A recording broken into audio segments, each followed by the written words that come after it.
Hello बच्चों, क्या हाल चाल। आज हम लोग जिस क्वेश्चन को सॉल्व करेंगे या नीट 2025 का प्रीवियस ईयर क्वेश्चन है, हम लोग इसको इजी मेथड से, ट्रिकी मेथड से, डिटेल सॉल्यूशन में सॉल्व करते हैं। मैं हूं आशीष पांडे और ये आपका प्यारा सा चैनल मूल career institute.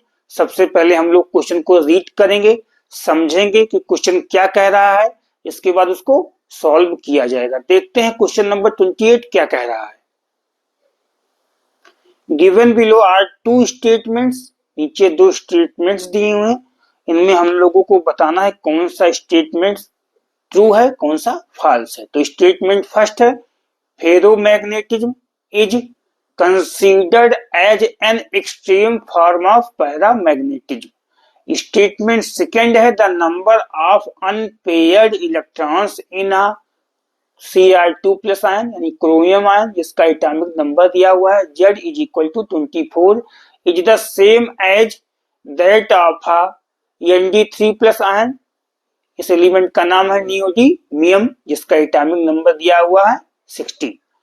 In the light of the above statements choose the most appropriate answer from the options given below. ये चार ऑप्शन दिए हुए हैं, इन चारों में से हम लोगों को बताना है कौन सा ऑप्शन करेक्ट है। तो फर्स्ट ऑप्शन है both statement first and statement second are true. Second option है both statement first and statement second are false. Third option है statement first is true but statement second are false. Fourth option है statement first is false but statement second are true. तो इन चारों option को हम लोगों को question solve करके बताना है कि कौन सा ट्रू है, कौन सा फॉल्स है, यानी कौन सा ऑप्शन करेक्ट है। तो ये जो क्वेश्चन है फेरोमैग्नेटिज्म और पैरामैग्नेटिज्म के बारे में बात किया गया है, या क्वेश्चन डी ब्लॉक चैप्टर का क्वेश्चन है।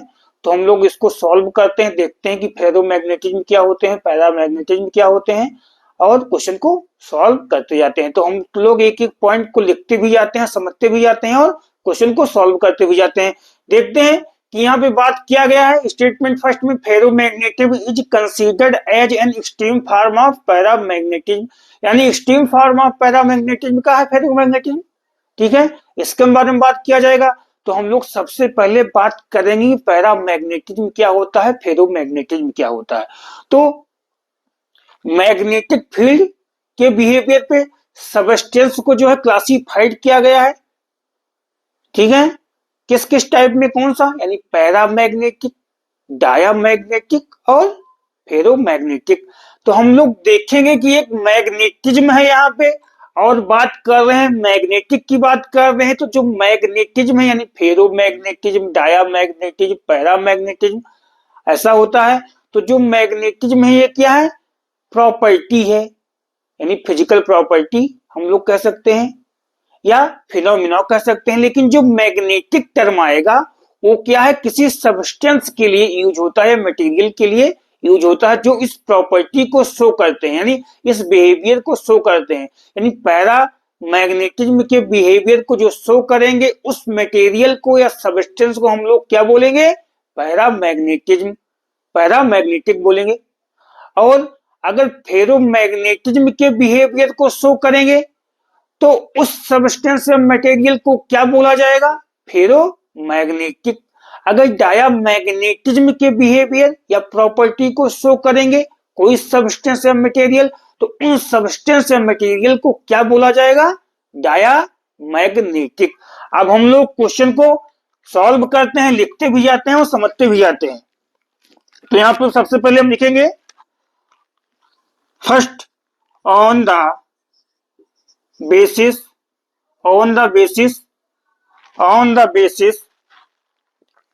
of behavior in a magnetic field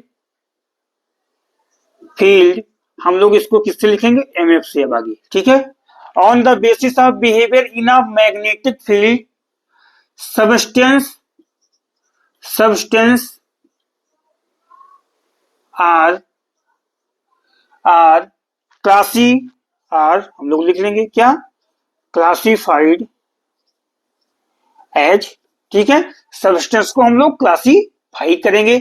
तो किस बिहेवियर पे? मैग्नेटिक फील्ड के बिहेवियर पे सब्सटेंस के। अब हम लोग देखेंगे किस किस टाइप में हम लोग क्लासिफाई करते हैं। यानी हम लोग फर्स्ट लेंगे, क्या लेंगे यहाँ पे? पैरा मैग्नेटिक के बारे में बात करेंगे, पैरा मैग्नेटिक के बारे में बात करेंगे, ठीक है। सेकंड कौन सा हो जाएगा? डायामैग्नेटिक हो जाएगा, डायामैग्नेटिक हो जाएगा। थर्ड कौन सा हो जाएगा यहाँ पे? फेरो मैग्नेटिक हो जाएगा, ठीक है। इतने सब्सटेंस होंगे। अब पैरामैग्नेटिक कौन से सब्सटेंस शो करेंगे? पैरामैग्नेटिक क्या होता है इसके बारे में बात करेंगे।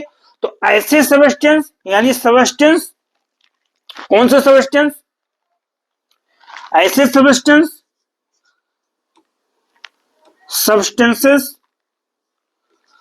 substances which are attracted by applied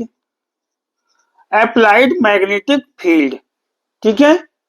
applied magnetic field, यानी ऐसे सब्सटेंस जो क्या है? अट्रैक्ट हो जाए अप्लाइड मैग्नेटिक फील्ड, यानी अगर कोई मैग्नेटिक फील्ड इन पे अप्लाई किया जाए तो ये उसके द्वारा अट्रैक्ट हो जाएंगे, यानी अट्रैक्ट हो जाएंगे, ठीक है। उनको क्या बोला जाएगा? पैरामैग्नेटिक सब्सटेंस बोला जाएगा। मान लो कोई सब्सटेंस है, उसको उस पे मैग्नेटिक फील्ड अप्लाई किया जाता है तो वो उसके तरफ अट्रैक्ट हो जाएंगे, ठीक है, या उसके द्वारा अट्रैक्ट हो जाएंगे उस मैग्नेटिक फील्ड के द्वारा। तो क्यों अट्रैक्ट होते हैं? हम लोग ये भी सेकेंड लाइन में देखते हैं क्यों अट्रैक्ट होते हैं। क्योंकि उनमें अनपेयर्ड इलेक्ट्रॉन पाए जाते हैं, ठीक है, उनमें अनपेयर्ड इलेक्ट्रॉन पाए जाएंगे। तो हम लिखेंगे प्रेजेंट अनपेयर्ड, प्रेजेंट ऐसे लिखा जाएगा, present unpaired electrons in the orbital, यानी उनके ऑर्बिटल में अनपेयर्ड इलेक्ट्रॉन पाए जाएंगे, जिससे अगर कोई मैग्नेटिक फील्ड अप्लाई किया जाएगा तो उस मैग्नेटिक फील्ड के द्वारा ये अट्रैक्ट होंगे। इनको बोला जाता है पैरामैग्नेटिक, ठीक है। इस प्रॉपर्टी, जो ये प्रॉपर्टी सब्सटेंस को क्या बोला जाएगा? पैरामैग्नेटिक सब्सटेंस बोला जाएगा। लेकिन जो ये प्रॉपर्टी शो करते हैं इनको क्या बोला जाएगा? इस प्रॉपर्टी को क्या बोला जाएगा? इस फिनोमेना को क्या बोला जाएगा? पैरामैग्नेटिज्म, ठीक है। अब हम लोग इसको देख चुके हैं, अब देखते हैं कि डायामैग्नेटिक क्या होता है, ठीक है। तो substance which are attracted by, इसमें हो गया, इसमें क्या होगा? रिपेल्ड, ठीक है। तो हम लोग डायरेक्ट यहाँ पे क्या लिखेंगे? रिपेल्ड। ये इतना सब्सटेंस व्हिच आर नहीं लिखते हैं, डायरेक्ट हम लोग लिखते हैं रिपेल्ड। यहाँ पे आगे जोड़ लीजिएगा, आप लोग जोड़ सकते हैं रिपेल्ड, सेंटेंस पूरा कर लीजिएगा। रिपेल्ड बाई अप्लाइड, यानी कोई मैग्नेटिक फील्ड अप्लाई किया जाएगा, repelled by applied magnetic field, ठीक है, repelled by applied magnetic field. लेकिन डायामैग्नेटिक क्या होते हैं? ये कोई मैग्नेटिक फील्ड अगर इन पे अप्लाई किया जाएगा तो उसको ये रिपेल करेंगे, ठीक है, रिपेल कर देंगे। यानी इसमें डायामैग्नेटिक में क्या करते हैं? रिपेल करते हैं ऐसे सब्सटेंस, ऐसे सब्सटेंस होते हैं जिस पर अगर कोई मैग्नेटिक फील्ड अप्लाई किया जाए तो उस मैग्नेटिक फील्ड के द्वारा क्या है? रिपेल किए जाते हैं, रिपेल किए जाते हैं। क्यों रिपेल किए जाते हैं? क्योंकि इसमें जितने इलेक्ट्रॉन प्रेजेंट होते हैं वो क्या होते हैं? पेयर्ड होते हैं। तो हम लोग क्या लिखेंगे? Present paired electrons, present paired electrons in the orbital, यानी ऑर्बिटल में पेयर्ड इलेक्ट्रॉन्स होंगे। इनको हम लोग क्या बोलेंगे? डायामैग्नेटिक। जब इनके ऊपर कोई मैग्नेटिक फील्ड अप्लाई किया जाता है तो उस मैग्नेटिक फील्ड के द्वारा क्या है? उस रिपेल करते हैं, ठीक है, या रिपेल होते हैं मैग्नेटिक फील्ड के द्वारा, ये दूर जाते हैं उससे, तो उसको क्या बोला जाएगा? डायामैग्नेटिक बोला जाएगा। अब फेरोमैग्नेटिक के बारे में बात करते हैं।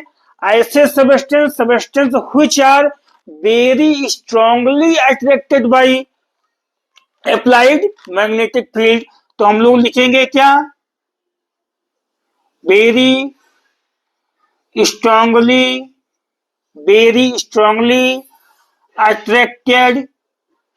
attracted by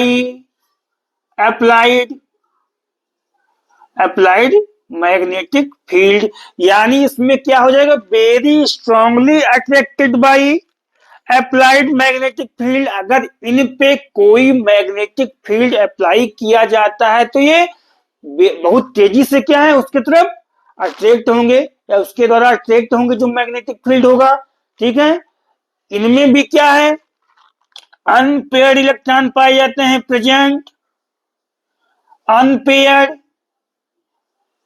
unpaired electrons in the orbital. यानी इनके ऑर्बिटल में क्या है, अनपेयर्ड इलेक्ट्रॉन पाए जाते हैं। फेरोमैग्नेटिज्म में भी ये बहुत तेजी स्ट्रांगली अट्रैक्ट होते हैं मैग्नेटिक फील्ड के द्वारा। ये सबस्टेंस ऐसे होते हैं, अगर मैग्नेटिक फील्ड हटा भी लिया जाए तो कुछ देर तक ये मैग्नेटिक बिहेवियर शो करते रहते हैं। इसलिए इन सबस्टेंस को यानी फेरोमैग्नेटिक को क्या बोला जाता है, हम लोग यहां लिख देंगे, क्या बोला जाता है, फेरोमैग्नेटिज्म। इन सबस्टेंस को क्या बोला जाता है, फेरोमैग्नेटिज्म। जो यहां पे लिखा हुआ है फर्स्ट स्टेटमेंट में, is considered, ferromagnetism is considered as an extreme form या केस कह सकते हैं, फॉर्म ऑफ पैरा मैग्नेटिज्म। यानी जैसे एग्जांपल में क्या आ जाएगा, Fe आ जाता है, आयरन आ जाता है, निकल आ जाता है, ऐसे इसमें आ जाते हैं। यानी ये स्ट्रांगली अट्रैक्ट होंगे मैग्नेटिक फील्ड के द्वारा। अगर मैग्नेटिक फील्ड को हटा भी लिया जाए तो कुछ देर तक, कुछ टाइम तक ये उस बिहेवियर को बनाए रखते हैं जो मैग्नेटिक फील्ड का था। ठीक है, इसलिए इनको क्या बोला जाता है, ferromagnetism is considered as extreme form of paramagnetism बोला जाता है। तो ये स्टेटमेंट फर्स्ट वाला जो है करेक्ट स्टेटमेंट है। अगर बात किया जाए कि फेरोमैग्नेटिक में पेयर्ड इलेक्ट्रॉन होंगे, अनपेयर्ड इलेक्ट्रॉन होंगे, तो इसमें भी क्या है, अनपेयर्ड इलेक्ट्रॉन होते हैं उसके ऑर्बिटल में। तो हम लोग समझ चुके हैं कि पैरामैग्नेटिक, डायामैग्नेटिक और फेरोमैग्नेटिक क्या होता है। तो जो स्टेटमेंट फर्स्ट है ये क्या है, करेक्ट है। अब हम लोग स्टेटमेंट सेकंड की बात करते हैं, the number of unpaired electrons in a chromium ion, जिसका क्रोमियम 2+ आयन एटॉमिक नंबर दिया है 24, is the same as that of a neodymium ion Z, यानी एटॉमिक नंबर जिसका दिया हुआ 60। ये दोनों क्या है, सेम है। तो हम लोग क्वेश्चन को सॉल्व करके देखते हैं कि सेम है या नहीं है। तो इसके पहले हम लोग इलेक्ट्रॉनिक कॉन्फ़िगरेशन के बारे में पढ़ चुके थे कई बार कि इलेक्ट्रॉनिक कॉन्फ़िगरेशन हम लोग कैसे करते हैं, तरीका भी बताए थे, ट्रिक भी बताए थे कि जल्दी से कैसे इलेक्ट्रॉनिक कॉन्फ़िगरेशन हो जाएगा। तो सबसे पहले हम लोग देखते हैं कि क्रोमियम में अनपेयर्ड इलेक्ट्रॉन कैसे होते हैं। तो हम लोग क्रोमियम का सबसे पहले इलेक्ट्रॉनिक कॉन्फ़िगरेशन लिखेंगे। इसका एटॉमिक नंबर होता है 24। तो इसका कॉन्फ़िगरेशन लिखेंगे 1s2, 2s2, 2p6, 3s2, 3p6, 4s1, 3d5। ये कितना हो गया, 2 2 4 6 4 10, 2 12, 6 18, 19 और 5 24। यानी इसका एटॉमिक नंबर 24 होता है। हमने लिख लिया कि 24 इसमें क्या है, इलेक्ट्रॉन हो गए। अब बात क्या कर रहा है कि इसमें अनपेयर्ड इलेक्ट्रॉन जो है वो नियोडिमियम के इक्वल हैं। अब देखते हैं हम लोग कि क्रोमियम 2+ में हमको इलेक्ट्रॉनिक कॉन्फ़िगरेशन लिखना है। यानी यहाँ पे कहाँ पे, क्रोमियम 2+ प्लस में लिखना है, यानी 2 इलेक्ट्रॉन इसके आउटर ऑर्बिटल से, आउटर सबशेल से क्या है, निकाल लिए गए हैं। ठीक है, तो हम लोग कैसे निकालेंगे इलेक्ट्रॉन, 2 इलेक्ट्रॉन इसके जो आउटर सबशेल होगा उससे निकाल लेंगे, यानी आउटर सबशेल इसमें क्या है, 4s है, तो 4s में 1 इलेक्ट्रॉन है, एक हमने यहां से निकाल लिया और एक यहां से निकाल लिया, यानी टोटल अगर देखा जाए 2 इलेक्ट्रॉन निकाले हुए हैं क्रोमियम में, तो ये तो सारी चीजें सेम रहेंगी, लेकिन 4s से 1 इलेक्ट्रॉन निकाल लिया गया और 3d5 से 1 इलेक्ट्रॉन निकाल लिया गया, तो यहाँ पे क्या जाके बचा, 3d4 बचा यहाँ पे, यानी 4s1 क्या है, गायब हो गया सबसे। अब यहाँ पे क्या आया, 3d4 आ गया। अब इसमें देखेंगे अगर ऑर्बिटल हम लोग बनाएंगे क्रोमियम का, यानी डी का बनाएंगे, टी वाला ऑर्बिटल, तो डी में कितने होते हैं, 5 होते हैं, 1 2 3 4, ये 5 हो गया। अब इलेक्ट्रॉन को हम लोग क्या करेंगे, फिल करेंगे, 1 2 3 4, यानी इसमें कितने इलेक्ट्रॉन हो गए, क्रोमियम में अनपेयर्ड इलेक्ट्रॉन 4 हो गए। अब हम लोग नियोडिमियम का देखते हैं कि उसमें कितने इलेक्ट्रॉन होते हैं, तो एनडी नियोडिमियम, यानी इसका 60 होता है एटॉमिक नंबर। अब इलेक्ट्रॉनिक कॉन्फ़िगरेशन हम लोग करते हैं, कैसे करेंगे, 1s2 2s2 2p6 3s2 3p6 4s2 3d10, ठीक है। उसके बाद क्या आएगा, 4p6 आएगा, 4p6 के बाद क्या आएगा, 5s2, उसके बाद 4d क्या आएगा, हम लोग देखते हैं तरीका कैसे लिखते हैं, यानी हम लोग तरीका क्या था, school school public school public school Delhi public school, फिर दिल्ली पब्लिक स्कूल, यानी अब यहाँ पे क्या आएगा, 5p आएगा, 5p6 Delhi public school 5p6 6s2 आएगा। अब हम लोग इलेक्ट्रॉन को काउंट कर लेते हैं, 2 2 4 6 4 10 2 12 6 18 2 20 10 30 6 36 2 38 10 48 6 54 और 2 56 हो गया।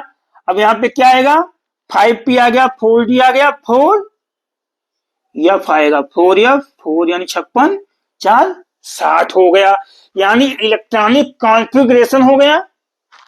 ठीक है, इलेक्ट्रॉनिक कॉन्फ़िगरेशन हो गया नियोडिमियम का इलेक्ट्रॉनिक कॉन्फ़िगरेशन हो गया, यानी इसका नाम क्या है, लिख लीजिए, ये सब आप लोग देख लीजिए, नियोडिमियम, ऐसे लिखेंगे नियोडिमियम।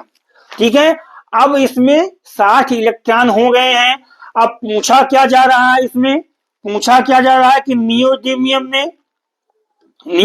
में पूछा क्या जा रहा है, क्या पूछा जा रहा है कि 3 इलेक्ट्रॉन निकाल लिए गए, यानी Nd3+ पे पूछा जा रहा है, Nd3+ पे पूछा जा रहा है।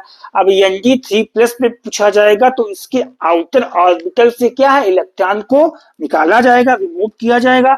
अब ये सारी चीजें तो यहाँ पे सेम हो जाएंगे, इलेक्ट्रॉनिक कॉन्फ़िगरेशन यहाँ तक सेम हो जाएगा, लेकिन अगर बात किया जाए आउटर ऑर्बिटल क्या हो जाएगा, 6s हो जाएगा, यानी 2 इलेक्ट्रॉन यहां से निकाल लिए गए हैं और 1 इलेक्ट्रॉन 4f से निकाल लिए गए हैं, 4f से एक इलेक्ट्रॉन निकाल लिए गए हैं, तो यहाँ पे जाके क्या बचा, 4f3 बचा, 4f3 यहाँ पे बचा। अब हम लोग इसका ऑर्बिटल बनाते हैं, नियोडिमियम का ऑर्बिटल लास्ट वाला बनाते हैं, देखते हैं कितने इलेक्ट्रॉन हो गए ऑर्बिटल में, 4f में। हम लोग नियोडिमियम का 4f का यहाँ बना लेते हैं, 4f का यहाँ बना लेते हैं, यानी 4f का बनाएंगे, कितने ऑर्बिटल f में होते हैं, 7 होते हैं, 1 2 3 4 5 6 7, 1 2 3 4 5 6 7 हो गए। अब इसमें 3 इलेक्ट्रॉन है, यानी 1 2 3 इलेक्ट्रॉन। अब देखते हैं क्या जो अनपेयर्ड इलेक्ट्रॉन क्रोम Cr2+ में और Nd3+ में सेम है, तो क्रोमियम में कितने हैं अनपेयर्ड इलेक्ट्रॉन, यानी इसमें कितने हैं, 4 हैं अनपेयर्ड इलेक्ट्रॉन, नियोडिमियम में कितने हैं? 3 हैं, तो सेम नहीं है, यानी कि स्टेटमेंट सेकंड क्या हो गया? फॉल्स हो गया। स्टेटमेंट सेकंड फॉल्स हो गया, स्टेटमेंट फर्स्ट ट्रू हो गया। अब हम लोग ऑप्शन देखते हैं कौन सा ऑप्शन करेक्ट है। Both statement first and statement second are true, both statement first and statement second are false, statement first is true, ये ठीक है, but statement second are false, यानी थर्ड ऑप्शन क्या है? करेक्ट हो गया। थर्ड ऑप्शन करेक्ट हो गया। तो हम लोग क्वेश्चन को कंप्लीटली सॉल्व कर लिए हैं। ये भी देख चुके हैं कि फेरोमैग्नेटिक पैरामैग्नेटिक डायामैग्नेटिक क्या होते हैं, फेरोमैग्नेटिज्म डायामैग्नेटिज्म और पैरामैग्नेटिज्म क्या होते हैं, इसमें डिफरेंस क्या होता है, इसकी भी हम लोग बात कर चुके हैं। और इलेक्ट्रॉनिक कॉन्फ़िगरेशन हम लोग कर चुके हैं। एक बार इलेक्ट्रॉनिक कॉन्फ़िगरेशन का तरीका देखते हैं कि कैसे आप लोग याद करेंगे, कैसे एग्जाम में लिखेंगे। यानी जो यस सबसेल होता है इसमें कितने इलेक्ट्रॉन आते हैं? Maximum 2 electron. पी में कितने? Maximum 6 electron. टी में कितने आते हैं? मैक्सिमम 10 इलेक्ट्रॉन आते हैं। और एफ में कितने आते हैं? 14 इलेक्ट्रॉन आते हैं, यानी 14 इलेक्ट्रॉन आते हैं। तो एक बार तरीका देखते हैं। School school, public school, public school, Delhi public school, Delhi public school, फिर दिल्ली पब्लिक स्कूल। अगर आगे भी होता इलेक्ट्रॉन होते इस एटम में, यानी इस एलिमेंट में, हम लोग वो भी कॉन्फ़िगरेशन इलेक्ट्रॉनिक कॉन्फ़िगरेशन कर लेते। तो क्वेश्चन को हम लोग कंप्लीटली सॉल्व कर लिए हैं, डिटेल सोल्यूशन भी सॉल्व कर लिए हैं और ट्रिकी मेथड से भी सॉल्व कर लिए हैं। Thank you.